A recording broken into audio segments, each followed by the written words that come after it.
Hi friends, let's tremor. You want to tremor with me? So tonight I'm gonna offer, I think it's called the Mermaid tremor. I learned it as modified cobra, which is a giveaway for my yogis, the position that it sort of originates from, but I think it's called Mermaid. But before we go there, will you just find a comfortable seat with me, cross-legged or kneeling or in a chair, whatever feels comfortable.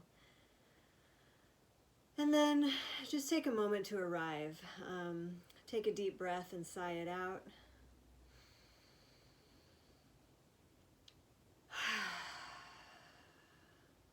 And notice your spine.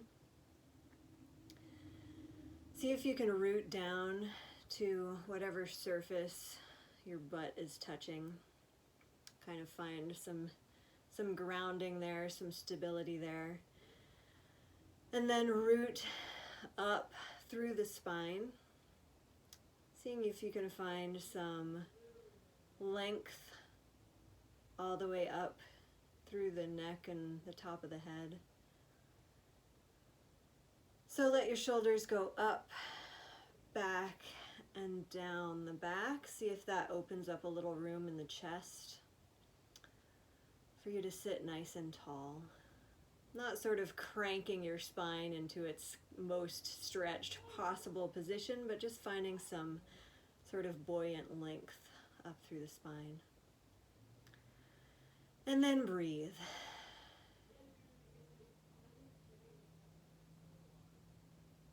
Breathe and notice where your breath is.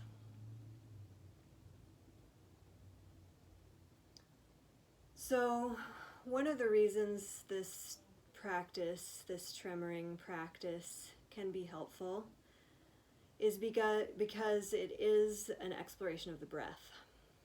And the breath can offer us a lot of magic, a lot of discovery. Just fundamentally, it is our life force, right? And there's lots of tradition of studying that. Right, the Eastern tradition calls it chi, this life force, this breath. And the world right now is asking us to turn our attention to the breath in maybe not a really lighthearted way at all, right? It's asking us to turn our attention to the importance of breath and the privilege of breath in a number of ways. And this is not an original Jenny Newbury idea. I'm not sure who I saw it from first. Some of my yogi friends have talked about it, posted about it. But it is a truth that first in March, well, actually earlier than that, if we had been paying closer attention back in like November of last year, but really apparently in March when we began lockdown because of COVID-19, which is a disease that takes our breath away, right? The world asked us to pay attention to the importance of breath.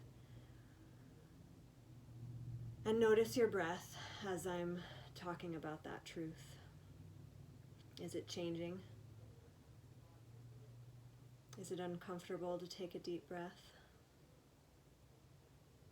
If at any moment you start to feel sort of panicky or the breath becomes shallow, I invite you to open your eyes if they're closed and come back to some grounding.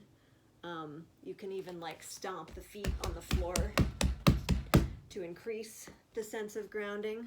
So this shouldn't be a practice of forcing your body into a fight or flight state. It is an exploration, though, of maybe coming in and out of that and finding out how to bring a sense of grounding back to your body and to your breath when things get scary. So know that you can always take the agency to come back and ground yourself.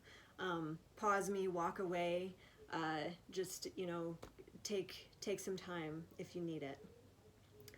But so the first way that the world asked us to pay attention to our breath is through this pandemic that steals our breath. Right on the heels of that, and not that this was happening for the first time, it's been happening for years and years, but for many of us, for me, this awareness of police brutality and how police strangle and smother the breath out of Black people, especially, just brutally. The world is asking us to pay attention to that,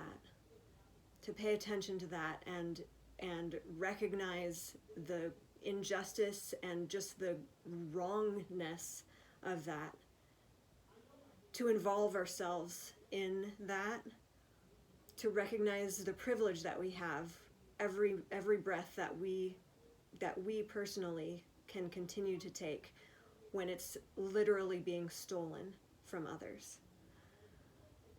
And breathe. Notice your breath. Is it changing? Where do you feel it? Can you come back to a grounding and a feeling of safety, even with these truths?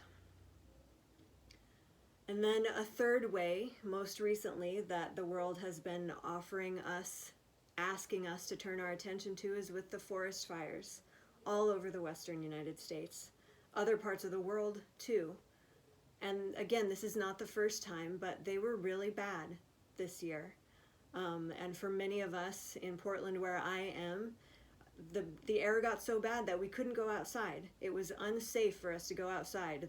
For days, for over a week, the air quality index was hazardous, unrelenting.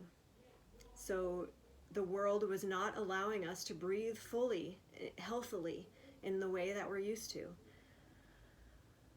And so, breathe. So now, around here, that the air is clear again, what is that teaching us?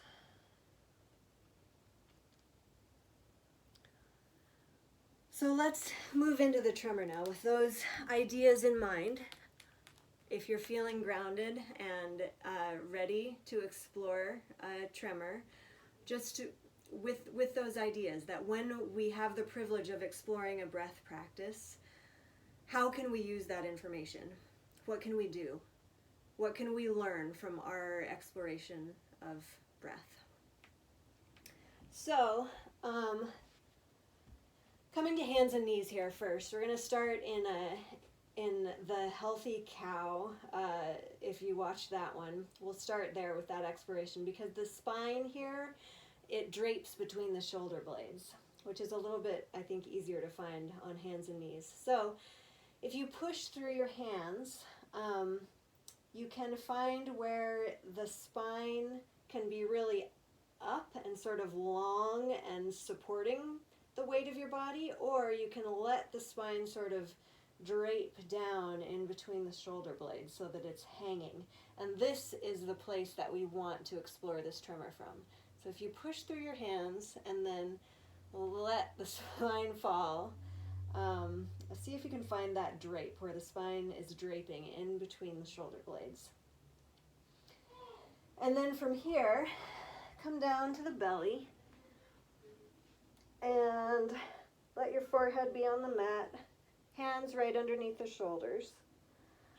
And then without moving your head or body off the ground at all, see if you can just push through the hands and find that draping of the spine so that the shoulder blades feel like they're going kind of way up to squeeze in towards each other, and let the spine drape in between.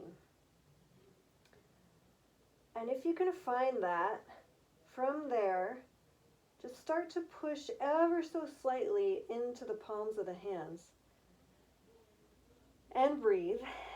Notice what your breath is doing as you're exploring this sort of new way of being.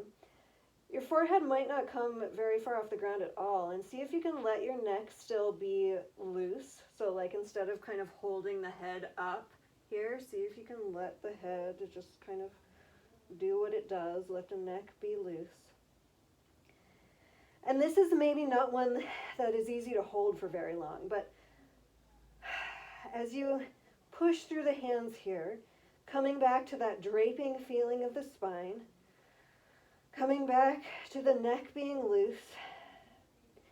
And then letting as much extra tension in the rest of the body go too. I'm going to release that for a moment and take a break. But so the idea here is to let extra tension in the body go. Let as much extra tension go as possible as you're exploring the tremor. So there will be engagement in the triceps, and maybe that's it, right? Maybe a little in the chest too, but see if you can let extra tension go in the butt, in the low back, in the neck, just anywhere that you don't need it, right? So pushing through the palms of the hands, letting the spine drape between the shoulder blades, and then just pushing up ever so slightly and breathing. My body starts to tremor. Even if yours doesn't, if you hold it for a while, the muscles will fatigue and they'll start to shake in a different way. But breathing and seeing what tension you can release. Release the butt. Release the low back. Release the neck. Release extra tension in the shoulders. Let the shoulder blades come together and breathe. Right? So it's hard to explore for very long. The other end of this is maybe more intense on the low back, so be careful if you have any low back injuries, and don't push up farther. Like if your low back starts to hurt, don't push up this far, but you can explore the tremor anywhere in between these two extremes, right? So this is another way to do it. So again, starting with pushing through the hands so that the shoulder blades come together, the spine is draping in between them.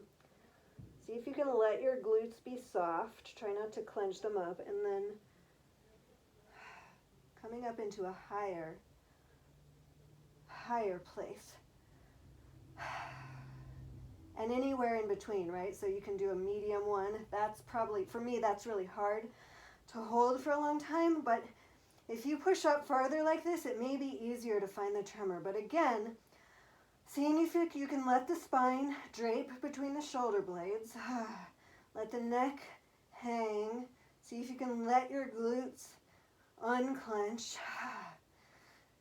So really, the place of engagement here is the triceps, and let everything else go if you can. And breathe. And see what comes up. It's a difficult tremor to explore, and I mean, they're all different, but just see what comes up as you explore and play with the breath. So that is the mermaid tremor. See what you find. Let me know if you've got questions, and I love you guys. Talk to you soon.